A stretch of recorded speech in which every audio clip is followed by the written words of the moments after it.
mempersilahkan Argentina menyerang, menurut saya itu awal dari kesalahan. Dan nasib sepak bola itu, nasib juga berpengaruh, dan nasib itu bisa berubah hanya dalam 3 menit. Nah, ini nasib itu dihibahkan dengan sukarela itu selama bermenit-menit, gitu kan. bermenit-menit gitu. Tapi emang Inggris itu selalu anti klimaks sebelum partai penentu gitu, jadi partai puncak. Jadi mereka selalu gagal gitu. Padahal ibaratnya tadi saya sepakat sebenarnya, pengennya lihat Inggris itu masuk final kan. Kita bisa mengulang. Ya, at least final deh dulu ya, deh at gitu least kan. final dulu. Final. Ya, nggak apa-apa deh.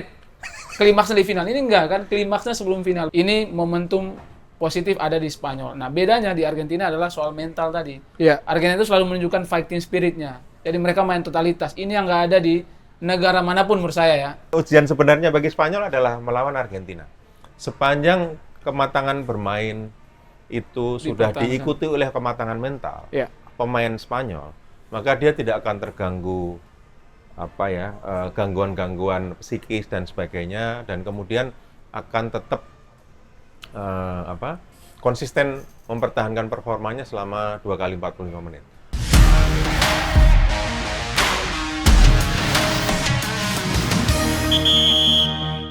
Vamos Espanya atau Vamos Argentina. Sudah ditentukan final Piala Dunia 2026 adalah Spanyol melawan Argentina.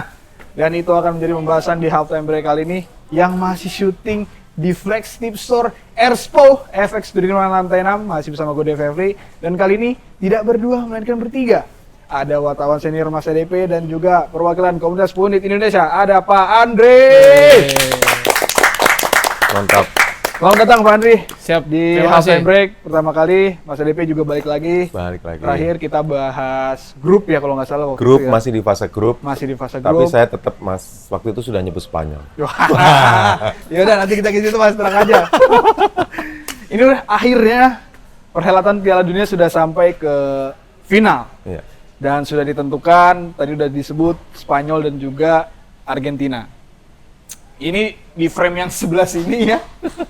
Sudah dikenakan jersey dari Finalis. Spanyol dan Argentina sang finalis, tapi yang ini harus pulang nih berkat tadi malam ya.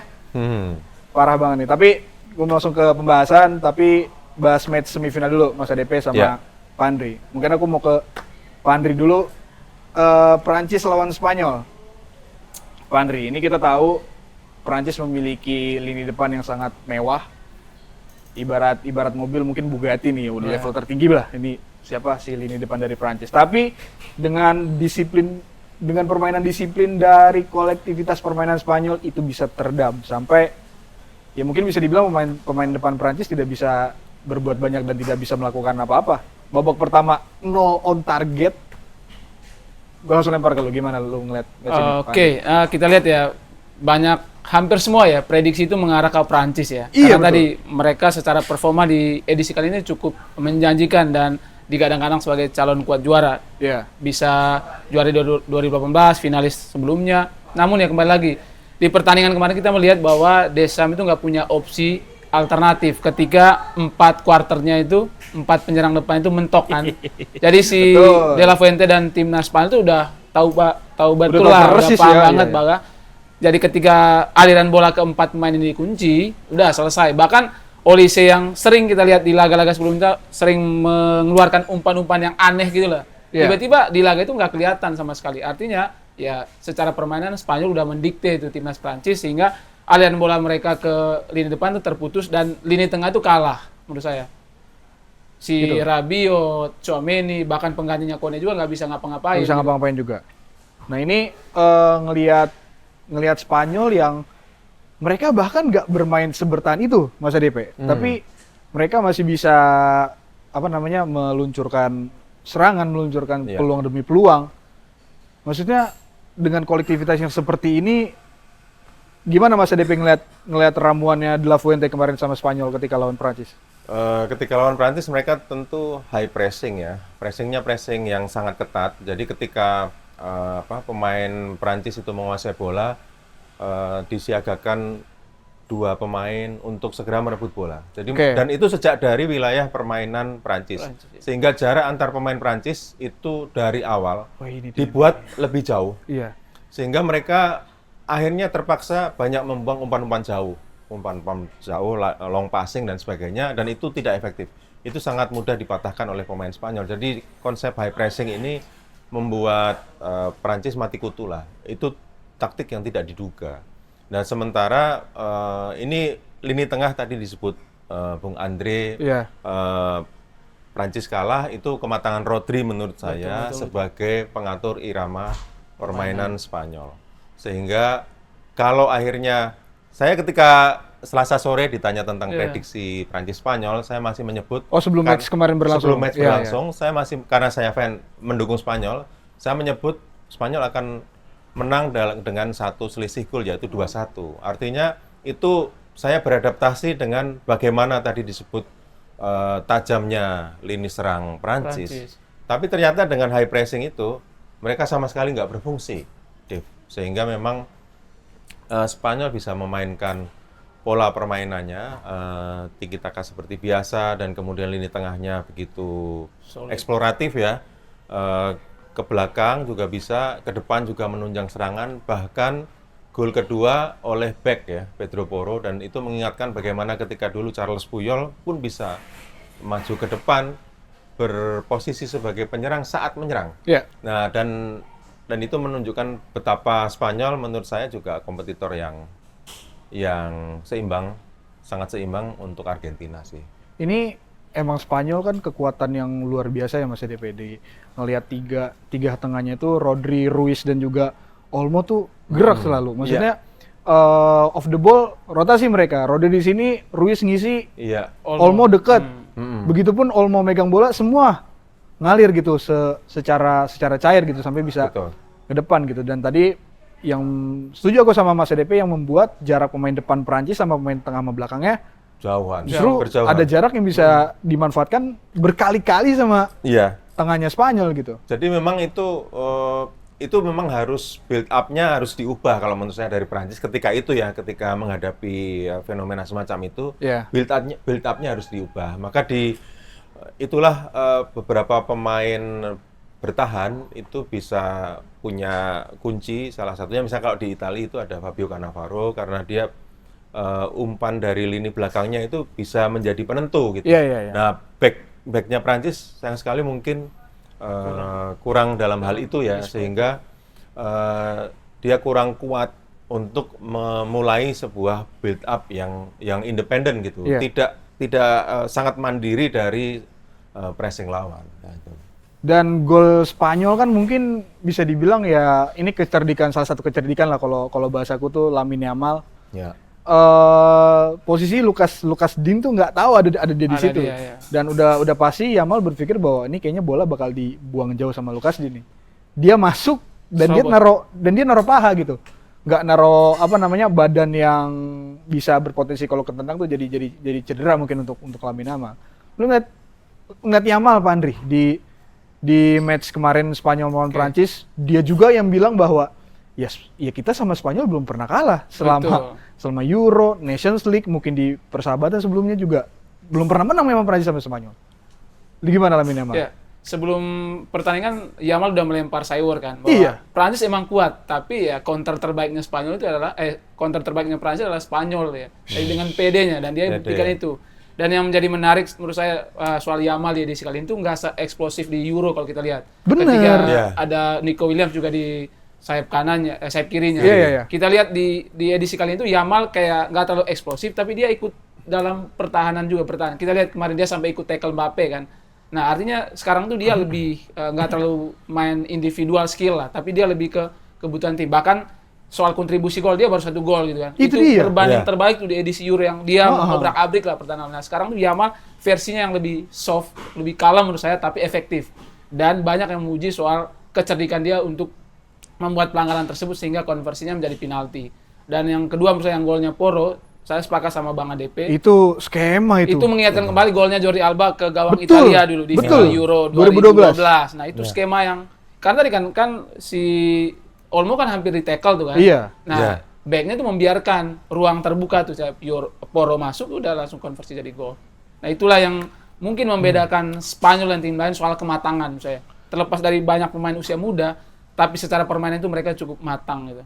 Tapi back line-nya Spanyol kan maksudnya Laporte yang udah bermain di Liga Betul, itu Saudi, Kubarsi yang masih mungkin ini Piala Dunia pertama Kubarsi Mas ADP. Kalau menurut saya memang itu tim dengan kolektivitas terbaik, Betul. bisa jadi ya. Dan Pedro Porro bermain di Spurs yang mau degradasi loh. Dan perlu diingat bahwa di laga pertama Porro nggak main starter loh. Yang starter Itu dia, tuh Llorente kan. Llorente. Terus ada perubahan, bahkan Pedri pun dicadangkan. Pedri sama- dicadangkan. Jadi sama De La Fuente. itu salah satu bentuk bahwa pemain itu harus mengalah dengan skema tim. Betul. Nggak bisa pemain itu terlalu menonjol. Itu yang menurut saya sudah digunakan oleh Spanyol sejak Euro 2008 menurut saya. Ketika Raul Gonzalez tidak dipanggil, Oh iya. karena Iya, iya. kalau Raul dipanggil semua umpan harus lewat Raul dan sebagainya, sehingga waktu itu Spanyol sangat kolektif. 2008 di bawah Luis Aragonés, 2010 Piala Dunia Vicente del Bosque, De Bosque. dan Euro 2012 masih kurang lebih sama. Kalaupun ada bintang itu bintang yang sangat menyediakan diri egonya untuk kepentingan tim. Sehingga wajar kalau Yamal ya 1 gol nggak apa-apa, yang penting Spanyol ke final, Spanyol juara dan sebagainya. Itu demi tim. Itu mirip dengan misalnya kalau Norwegia itu Haaland tidak jadi starter ketika melawan Prancis di grup ya. Waktu Iya. itu Norwegia Rotasi kalah kan, full. 1-4, itu demi keberlangsungan tim. Ya semacam itu. Dan mungkin Prancis banyak bintang, tapi secara tim permainan kolektif kurang solid ya dibanding Oke. Spanyol. Berarti memang lini belakang, ya berarti Mas ADP sama Pak Andri ini emang sepakat ya, maksudnya lini belakang Spanyol pun ditambah dengan kipernya Unai Simon pun emang sesolid itu gitu. Solid. Walaupun kemarin Unai Simon ada sedikit celah tuh, Nyaris dia nih. maju tuh. Saya nggak diselesain sama Due langsung tuh kemarin tuh. Ya nggak? Ada 2 kali, yang pertama Mbappe kalau nggak salah. Iya Di- itu kan.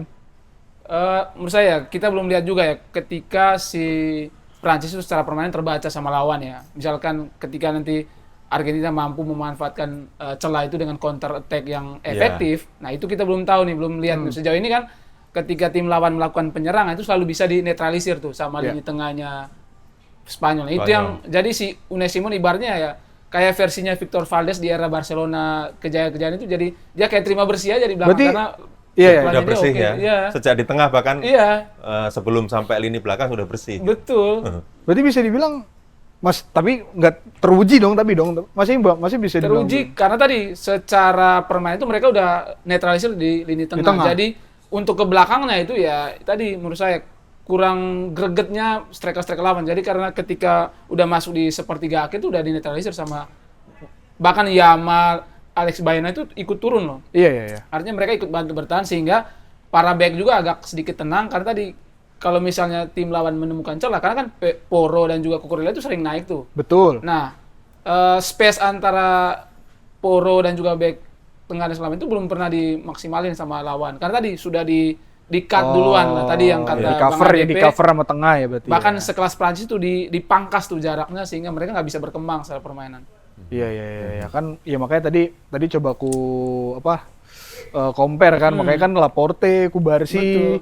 terus juga Pedro Porro. Kalau Cucurella kan emang terbukti bermain di klub juara Kubarsi dunia itu juga main Pak Andri. Iya, gitu. dengan intensitas liga Betul. cukup inilah ya. Iya, kalau Kita dukung aja Bang karena Kubarsi itu kan main di Under Barcelona. 17 Iya, main Piala di- Dunia datang ke yang Indonesia. di Indonesia ya. Heeh. Artinya progresnya wow.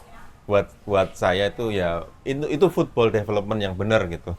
Jadi ketika dia menjadi andalan Spanyol di Under 17 World Cup dan kemudian dia Iya. diandalkan lini belakang Piala Dunia senior gitu. Iya, Mas. Dan mumpuni sekali. Artinya ya itu Spanyol Contoh ya, Mas.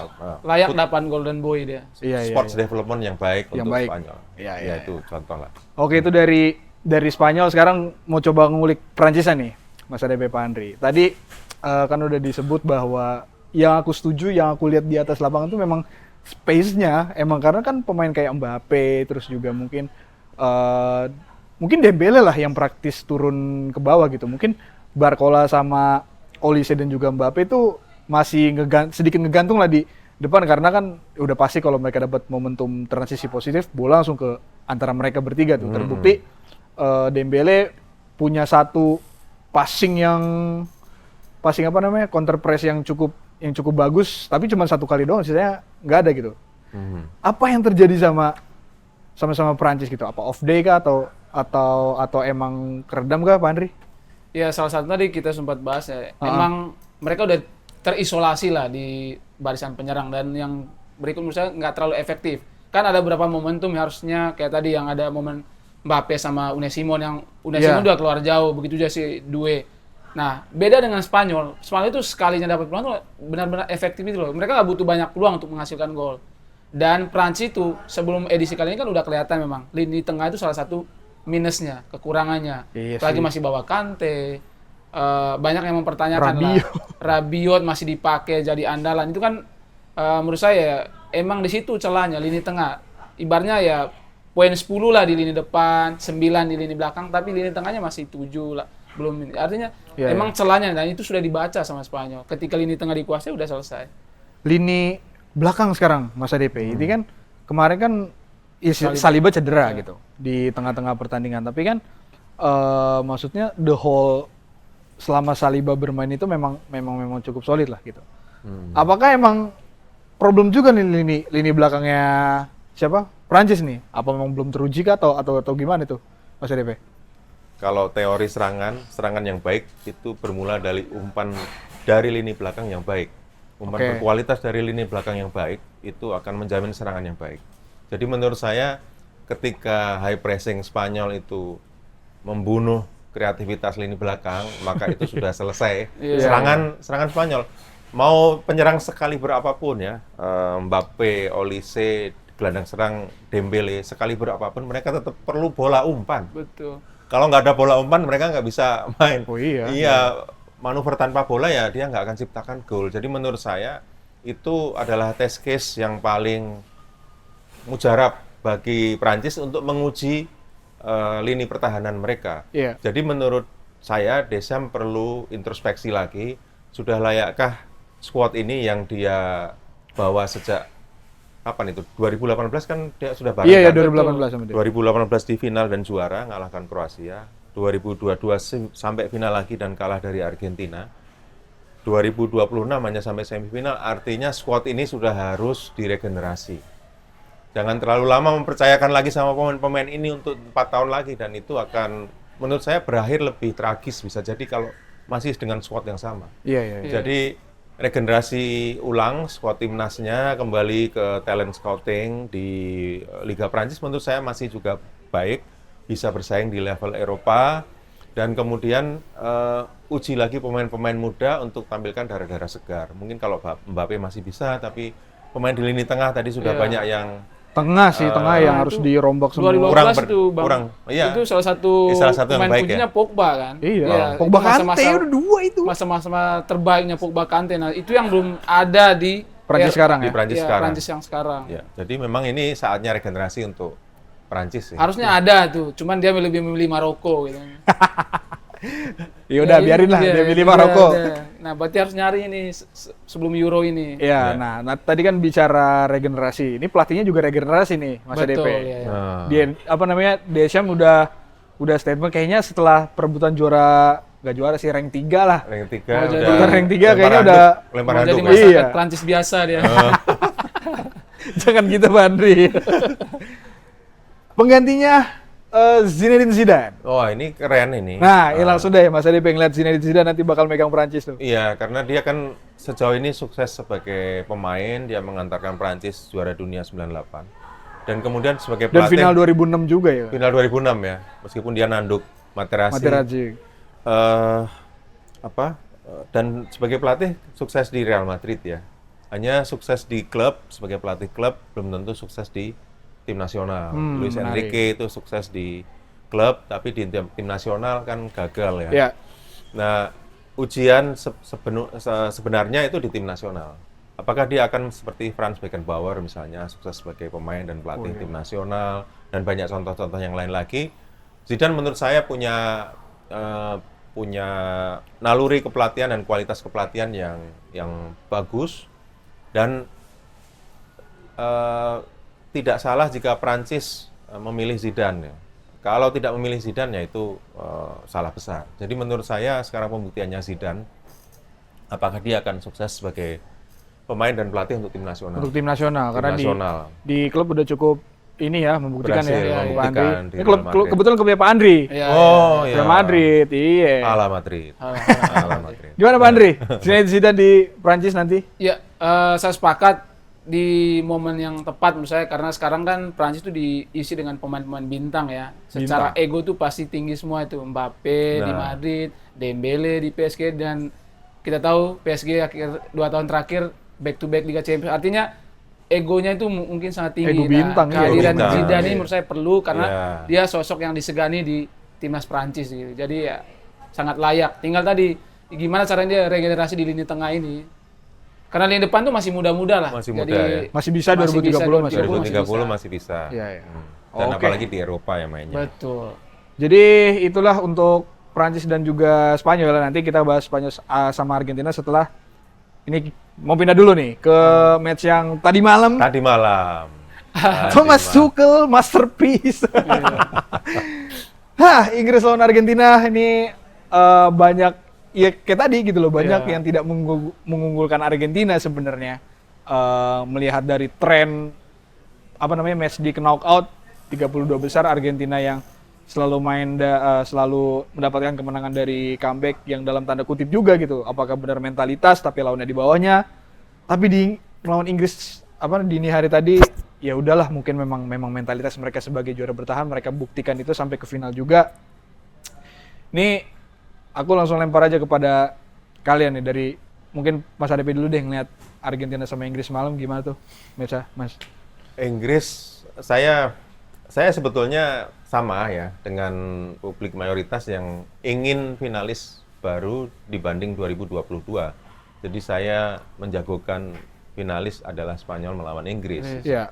Dan ketika babak pertama sudah unggul 1-0, itu peluang besar bagi Inggris untuk mencapai babak final. Babak Golnya kedua babak Mas. kedua, Bang. Babak kedua di Babak- 10 menit awal. Iya. 50-an.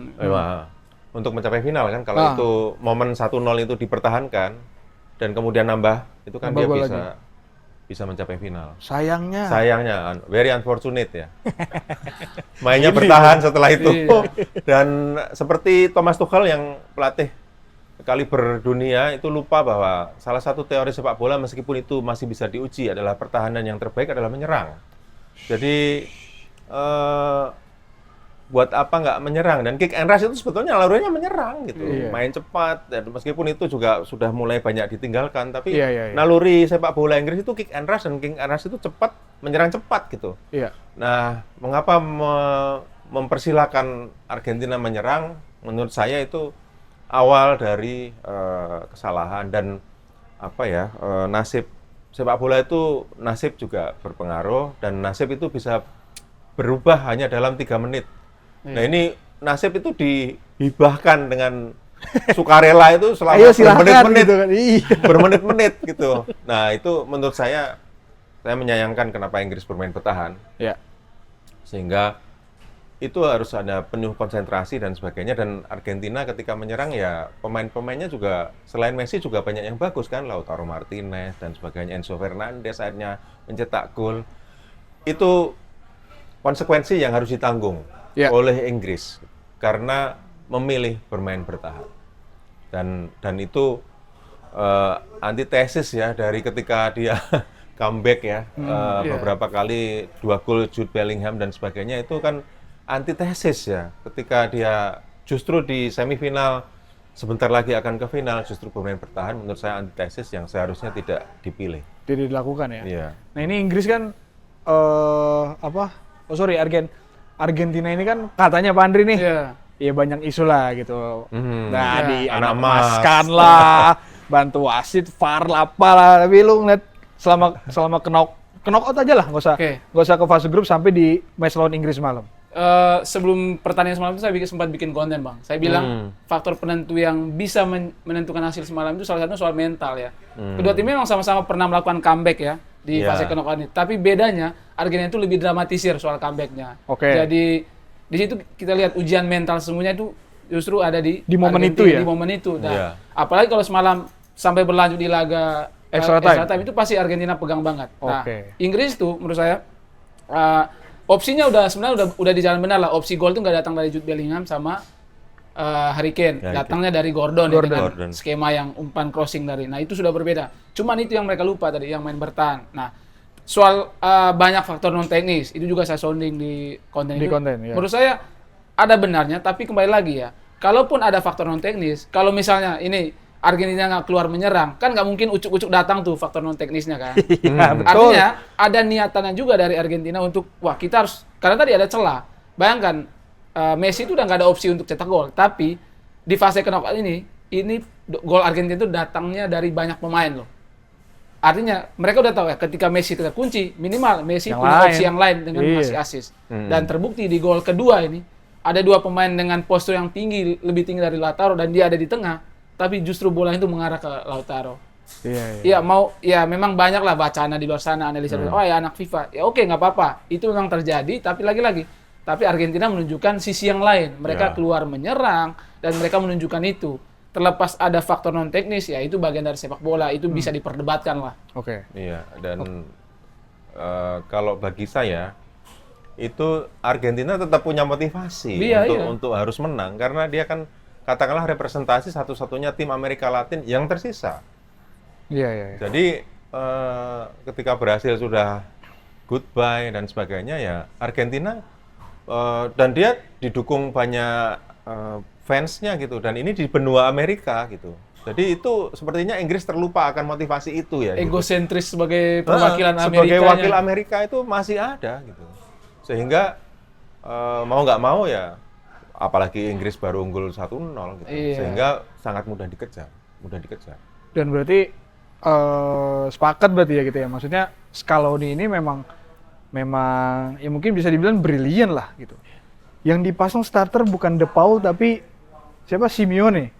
Oh iya untuk laga tadi. Untuk laga Inggris ya. Karena kan ada kisah di 98 pasti Mas DP Iya, tahu nih kisahnya. Simeone, Diego Iya kan? Simeone lawan David Beckham. Beckham ya. waktu itu David Beckham. dan semalam dipasang beneran gitu. Dipasang beneran ya. Dan memang ternyata kalau aku lihat ternyata Simeone itu ada tujuannya bukan hanya ya mungkin taktikal ada pasti gitu loh. Tapi untuk nge-pressure apa namanya? Mungkin stamina, mental. Dia bikin foul 5 kali di babak Betul. pertama dan nggak kartu lah. Ya nggak kartu tuh. Iya, Itu tanda-tanya tuh. Kok nggak kartu Dia tuh? bikin 5 foul di babak pertama dan itu secara mental tuh bisa Mental. mengganggu tuh kan. Dia Iya. merusak tuh ritme Iya, permainan. Merusak ritme Merusak. permainan apa pemain belakang dari Iya. Inggris. Sehingga ketika dia diganti De Paul masuk fresh leg, fresh mind, Fresh, ya. stamina fresh gitu loh. Maksudnya bisa ngeluncurin passing-passing, Passing-passing. umpan-umpan. Salah Iya. satunya kan 2 peluang yang kena tiang itu kan Karena dari tiang dari De Paul. Kecelian Dari rotasinya ini ya. De Paul. Scaloni ya. Dan itu mastermind-nya Scaloni dan Tuchel kalah di situ sih kalau menurut Dan itu terjadi juga waktu lawan Mesir kan. Skema pergantiannya Scaloni itu efektif ya, Paredes masuk dan segala macam itu langsung mengubah ritme permainan. Berarti memang selain emang faktor Scaloni yang brilian ya dan juga faktor yang membuat yang nggak ada juara dunia dari pelatih yang di luar dari negara itu sendiri gitu loh. Berarti emang Thomas Tuchel udah menurut kalian masih ada kesempatan untuk di Euro deh 2028 atau udah sih selesai sih cari pelatih lain Pak Henry? Kalau saya masih sih kayaknya karena portofolio pelatih-pelatih Inggris yang potensial menurut saya belum Selain ada. ini. Terus tapi emang Inggris itu selalu anti klimaks sebelum partai penentu gitu, jadi partai puncak. Jadi mereka selalu gagal gitu. Padahal ibaratnya tadi saya sepakat sebenarnya pengennya lihat Inggris itu masuk final kan. Kita bisa mengulang. Ya at least final deh dulu Iya, deh at gitu least final kan. dulu. Final. Iya, nggak apa-apa deh. Klimaksnya di final. Ini enggak kan, klimaksnya sebelum final. Begitu juga kan Piala Dunia 2018. Mereka unggul dulu lawan Kroasia lewat Trippier. Iya, Tapi Trippier. Free kick ya waktu harus itu ya. gagal lagi kan. Nah, ini yang sangat disesalkan ya. Kenapa mereka memilih main bertahan di 15 menit terakhir itu? Oke. Tapi apakah ini hukuman bagi Thomas Tuchel juga Mas ADP terkait ya dari pemain yang dia bawa juga gitu loh. Maksudnya ketika di fase kayak ini dia membutuhkan opsi untuk Benar. untuk apa namanya? Untuk plan B yang B, nggak bisa plan B, bertahan ya. malah ya harus terkurung sama pilihannya dia sendiri gitu Mas ADP. Iya, ya kalau untuk Tuchel nanti FA yang mikirin lah ya. Tapi dia Iya juga sih. babak yang dicapai dari pelatih-pelatih asing di Inggris Oh, dia rasanya doang sih. sudah lebih Iya. jauh ya. Dari Sven-Goran Eriksson dan juga Fabio Capello. Iya. lebih jauh pencapaiannya Tuchel. Jadi menurut saya masih perlu ada opsi satu kali mungkin di Euro kali Euro ya, di Euro 2024. kali. Kalau dia kan sebelumnya dia mencapai final kan ya, Iya. melawan Spanyol dan Spanyol kalah. juga, iya. Nah, mungkin dicoba lagi sampai di Euro. Kalau tidak prospektif ya mungkin waktunya untuk selesai bagi Tuchel. Iya sih, mungkin kalau Tuchel cuma nyampe quarter final atau 16 besar doang, mungkin Ya, sudah selesai waktunya juga tuh ya. Dia mestinya sadar diri lah. Iya sih. Sadar diri ya. Karena digadang-gadang kan.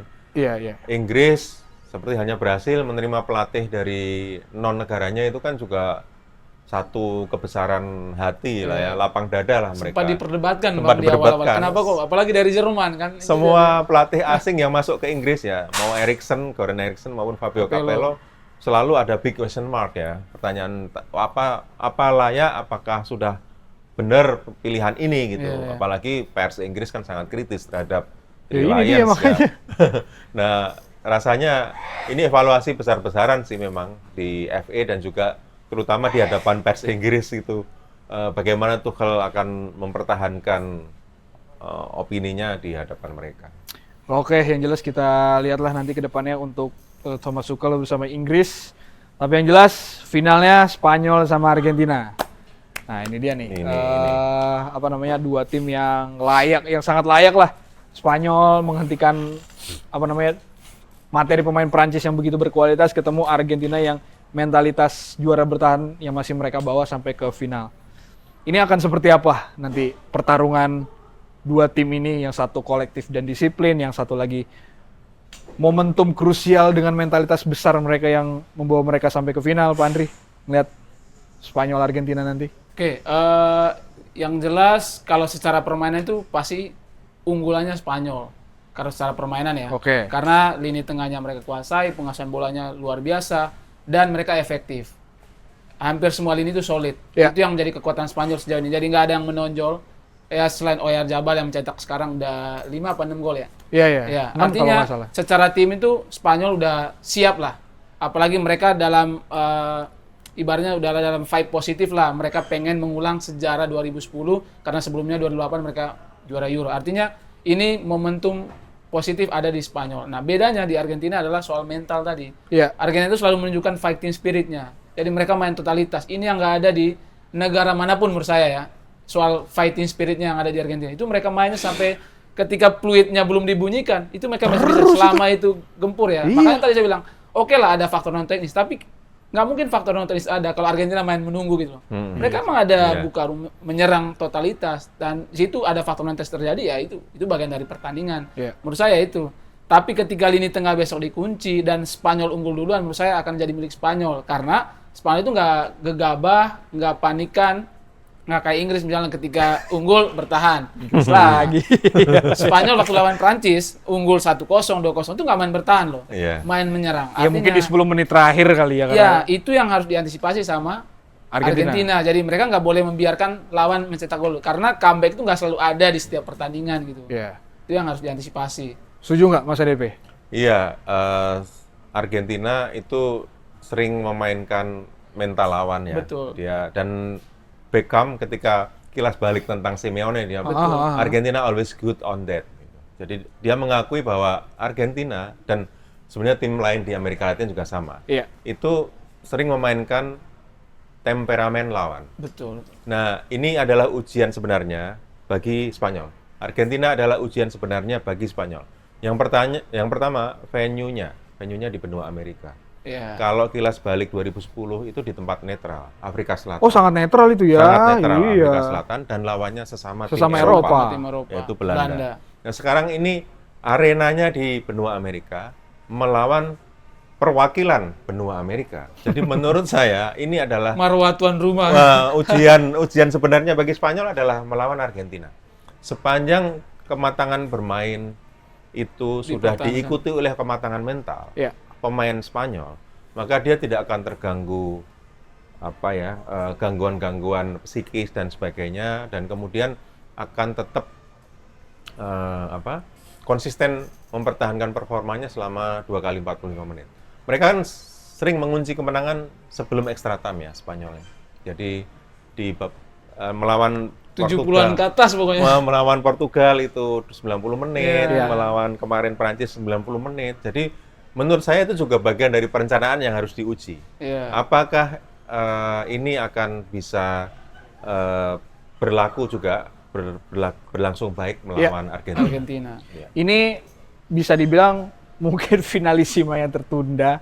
Iya, karena sempat ada wacana. Harusnya kan Maret kan, Betul. Maret kemarin bermain finalisima mempertemukan dua tim ini, tapi ketemunya di Di final final Piala Piala Dunia. Dunia, mempertemukan Messi sama Lamine Yamal yang dimana 18 ya, berapa belas tahun lalu tuh Lamine Yamal masih dimandiin sama Messi. Iya, ada foto beredar fotonya di ya. dalam Dan sekarang ketemu wadah. di final partai yang tertinggi. Ini ngeliat dua pemain ini, lu Pandri ngeliatnya gimana? Iya, Messi sama Yamal ini. Panggung pertama ya bagi mereka dua bertemu Bertemu, iya. ya. Pertama ini momentum yang bagus menurut saya Yamal karena ke depan bukan Messi, bukan Ronaldo lagi yang keterot, ada Yamal dan Mbappe. Jadi menurut saya Yamal akan menjadi pertunjukan yang bagus lah buat dia nanti karena dia kan salah satu calon penerus lah dia dari segi skill individu, cara bermain itu kan orang memirip-miripkan dia dengan Messi kan. Iya, iya. Jadi menurut saya ya ini akan jadi aksi yang luar biasa partai final besok nih. Kedua tim sama-sama punya ciri khas tersendiri. Perang mental tadi, kalau misalnya Spanyol nggak terpancing, main kayak selama ini solid dan meredam lini tengah, saya yakin Spanyol bisa menang lah. Iya. Selama nggak terpancing, karena tadi Argentina itu jago itu. Bikin lawan kena kartu lah, bikin pelanggaran lah. Iya. Iya. Gimana Ya. ngeliat Yamal sama Messi nanti ketemu, Mas DP? Kalau Messi ini pembuktian berikutnya bagi Messi, dia sudah banyak rekor dan sebagainya. Tapi rekor demi rekor ya tentu akan, kalau sudah di final ya dia pasti akan do the best ya. Nah ini Iya. pembuktian bagaimana satu pemain muda, satu pemain senior. Senior. Kalau bagi Yamal itu mungkin ya, dia sudah banyak menaruh egonya sedemikian dalam ya, demi kepentingan tim. Jadi menurut Yamal, konsentrasi dia adalah mendukung tim untuk menang melawan Argentina. Iya. Nah, sementara bagi Messi, ya kepentingannya sama, Argentina menang juga, meskipun dia juga akan tidak akan menyia-nyiakan panggung final lagi ini gitu. Jadi kalau dia akan membawa Argentina juara, dia akan melebihi Maradona. Karena apa? Maradona hanya Sekarang sekali. udah sama ya Bang ya? Sekarang udah sama. Iya. Maradona hanya sekali membawa Argentina juara. Oh, pada tapi dua kali Meksiko final. 86. Betul. Maradona. Dua kali final. Oke. Ini juga dua kali final. Metodenya sama itu. Metodenya sama. Yang pertamanya juara, yang kedua Yang kedua kan kalah Yang kedua dari ini- Jerman. dengan- Oh ya, Golnya Andreas sama-sama Brehme. ya. Ya. Andreas Brehme penalti 90. Ketika itu juga fenomenanya mirip. Argentina tuh banyak nggak disukai oleh fans sepak bola sedunia Baik Argentina baik jangan gitu. karena waktu itu Maradona tuh sudah nggak di peak performance gitu ya. Oh iya. Usianya udah hampir sama kayak Messi sekarang. iya. Dan waktu itu melawan Yugoslavia hampir kalah dan sebagainya. Di wah apa itu Iya, iya, Argentina iya. ngelawan Yugoslavia aja hampir kalah kok bisa sampai final gitu. Jadi ketika itu juga banyak yang mencaci Argentina kok bisa sampai final. Oke. Nah, kalau Messi ini membawa Argentina juara, dia akan melebihi Maradona karena 2 kali dia bawa Argentina juara. Kalau gagal kalah di final, ya berarti sama dengan Pencapaiannya Maradona. sama. Pencapaiannya sama, hanya membawa 1 kali juara. Oke, dunia. Mas DP. Nah, Spanyol Argentina. Spanyol saya. Kan sejak halftime break di kita bahas grup. Messi udah diangkat nih. Wah, lebih Maradona. Spanyol. Lah, saya pengen konsisten aja. Oh, iya, Konsisten. oke. Gak apa-apa. Iya kan, Iya. sejak di fase grup saya sudah jagoin Spanyol, Spanyol. dengan beberapa Oke. pertimbangan waktu itu ya. Iya. Pelatih Spanyol sedang naik daun. 2 finalis Oh, Liga iya. Champions adalah pelatihnya Spanyol, Luis Enrique di PSG dan Arteta di Arsenal. Juara Liga Eropa, Unai Unai Emery. Emery bawa Aston Villa yang klub semenjana juara Liga Eropa. Jadi menurut saya ini bagian dari sports development yang sangat baik Yang di balik Spanyol. lagi lah di sepak bola untuk Spanyol ya Mas DP. Spanyol. Iya. Itu menurut saya masih Spanyol. Oke. Sesuai jersey-nya. Oke. Bisa jersey ya. Enggak. Oke, ini kalau kita subjektif aja ya. Ya, Subjektif. boleh subjektif objektif gitu. Nanti ada penjelasannya. Kalau subjektif ya pengennya Spanyol. Ada alasan objektifnya. Pertama, sejak 2020 itu mereka selalu tampil di partai puncak. Ya, mulai Oke. dari Euro 2020 ya. Oke. Bukan. Sejak era De La Fuente, mereka selalu misalnya ada UEFA Nation League. Oh iya, Nations League dari situ Betul. dulu tuh. Ya. Mereka juara dulu. Jadi saya koreksi, dari UEFA Nations League mereka juara. Terus habis itu Euro mereka juara. Terus UEFA Final Nations League lagi. lagi. Final yang kalah Final. penalti sama Portugal, Portugal. Artinya iya, benar. di 4 turnamen akbar terakhir itu mereka selalu bisa capai di oke, partai iya. puncak. Oke. Itu soal konsistensi menurut saya. Dan Betul. ujian mentalnya sudah teruji lah mereka. Sementara Argentina finalnya memang 2022, tapi turnamen-turnamen akbar lainnya maksudnya nggak sebanyak Spanyol ya. 4 tahun terakhir lah mereka teruji di partai puncak, sekali kalah doang. Terus secara keseluruhan Spanyol itu baru kalah sekali di final dari total 6 final. Kalau nggak salah tahun 84 kalah sama Prancis. Selebihnya itu mereka menang. Artinya statistik mereka di partai puncak ya cukup menjanjikan, apalagi dengan performa mereka tuh mirip kayak 2010. Tapi lagi-lagi ya, siapapun menang menurut saya nothing tulus saja sih, karena nggak ada yang saya dukung juga. Ya, mau Argentina, mau Spanyol, kita nikmati aja. Toh ini juga last days-nya Messi, kita menikmati aja pertandingannya. Berarti apa? Spanyol tadi? Saya Spanyol. Secara permainan. Oke. Kalau gitu berarti gua Argentina. Ya. Oke. Kita tukaran baju. Ya jangan dong. Enggak, karena memang akan menjadi sebuah ya sebenarnya prestasi yang luar biasa aja lah gitu maksudnya. Betul, untuk back to Messi. back. Karena gini, aku tuh ngelihat Spanyol itu justru proyeksinya untuk 2030 tadinya. Karena ngelihat pemain-pemain kayak Pedri, terus juga mungkin Fermin Lopez, terus juga Kubarsi yang di belakang, dan juga mungkin Cucurella dan lain-lain itu peak performance-nya nanti di 2030, plus nunggu striker mudanya Spanyol yang akan lagi on the way ke peak performance gitu.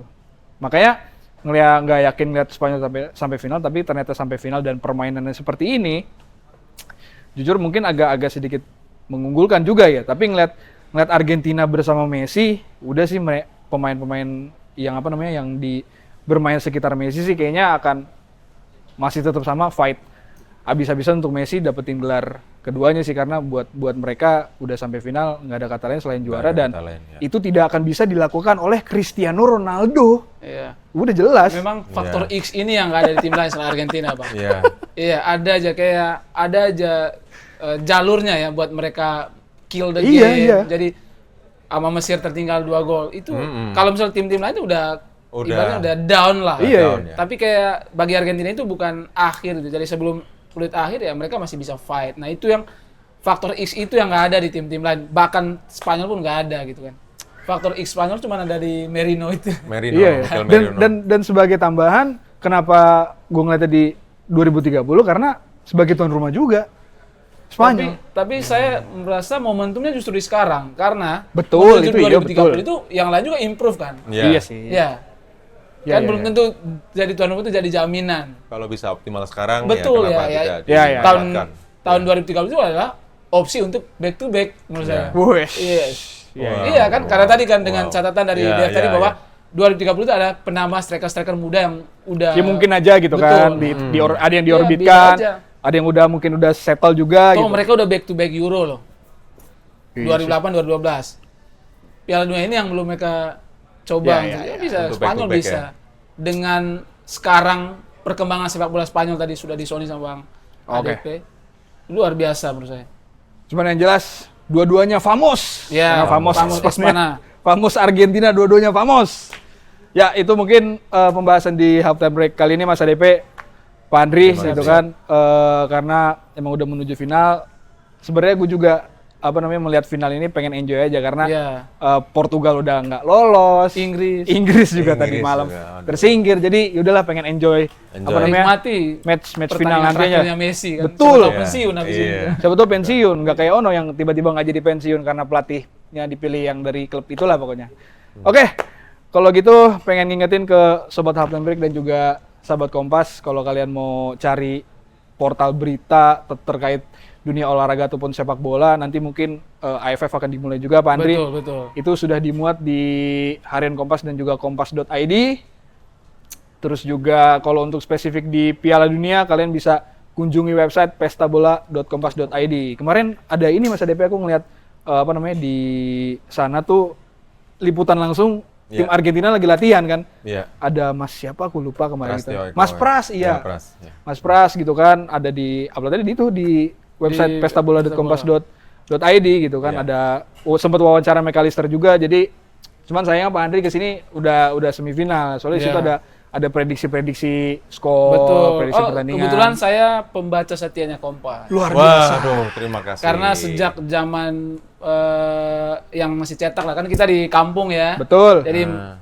menikmati berita bola itu misal hari ini pertandingan, besok baru dapat korannya. Jadi iya. kita masih dapat tuh era-era itu, dan sekarang digitalnya kan, berlaku Iya, digital. Kompas.id, Ya, menurut saya kalau teman-teman muda pengen menambah wawasan misalnya, opsi terbaik itu baca Kompas. Pak Andri, Referensi. Betul, luar biasa. referensi. Referensi paling Menambah terpercaya lah. kosakata, Ya. secara analisanya lebih deep lah. menurut Oke. saya. Oke, kalau gitu Sobat Halftime Break dan sobat Kompas sudah terbukti ada testimoni dari Betul. langganan yang membaca langsung gitu loh. Dan ini juga Halftime Break masih terus berkolaborasi dengan Erspo dan masih syuting di flagship store Erspo FX Sudirman lantai 6.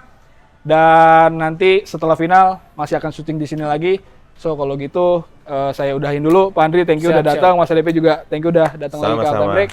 Jadi sampai jumpa di edisi Halftime Break selanjutnya guys. Bye bye. Thank you. Vamos. Famos.